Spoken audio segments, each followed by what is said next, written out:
Hi, and welcome back to Thone's James Nibles number 82. Do not boast about tomorrow.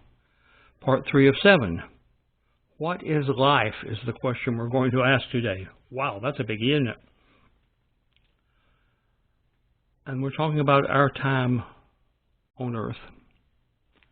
Why is this in the Bible? It's showing the connection between worldly and physical life and eternal life. Worldly physical life and eternal life, right? I mean, that's the two kinds of life we have. We have the life we have now, and we have the life that we're going to have in eternity. And there's no other life that Communications, physical uncertainty and spiritual certainty, and that's what we have to think about. The physical world, living that life is uncertain. It may indeed be very enjoyable, and for many of us it is. However, it may also have some pretty big bumps in the road. But in our spiritual life, there's no bumps in the road. You know, when we pass away or are called up, we have no concerns whatsoever about the future then. The application to me, I'm quoting here now David Jeremiah in his study Bible, and he points out the very interesting observation about this. When James asks, "What is your life?"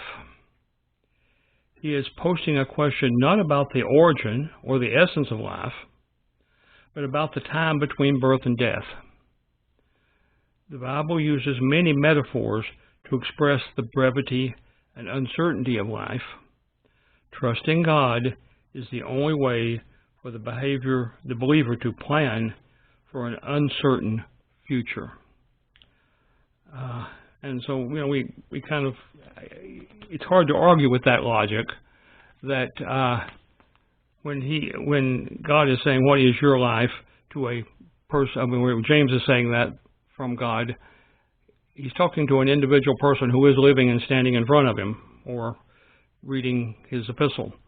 So he's not asking them the origin of their life. I mean, they can say, "My mother was so-and-so and my father was so-and-so," and things like that, but that isn't really the origin of their life. That's the origin of their birth. And the essence of the life, we're not also talking about the essence of life, the beating of the heart, the activity in the brain, those things which are the sure signs that you are alive. We're talking about how we're going to spend our time between birth and death. And this is a common metaphor in Old Testament and New Testament thought. Life is brief, and it is uncertain. And that life between life and death is brief and uncertain. No question about it. We trust God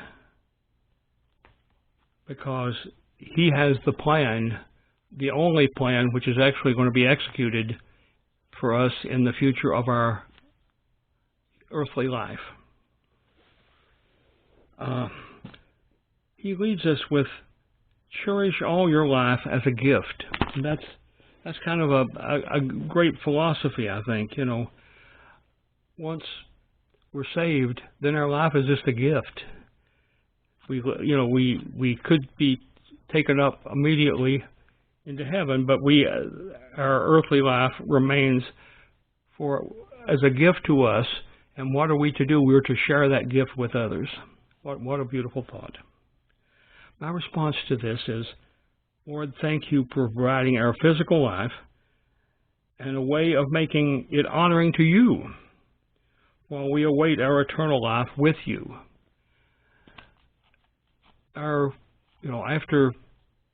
After salvation and after some discipling, and so on, then really the whole focus that's of any real true value to us is the focus of honoring God by telling others about Him so that they may also receive the gift that we received.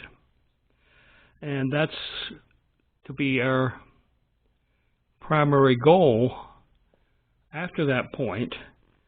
And we do that with the full understanding that when that time period ends, whether it be through death or rapture, then the really good stuff begins, our eternal life with you, God. We'll talk to you next time.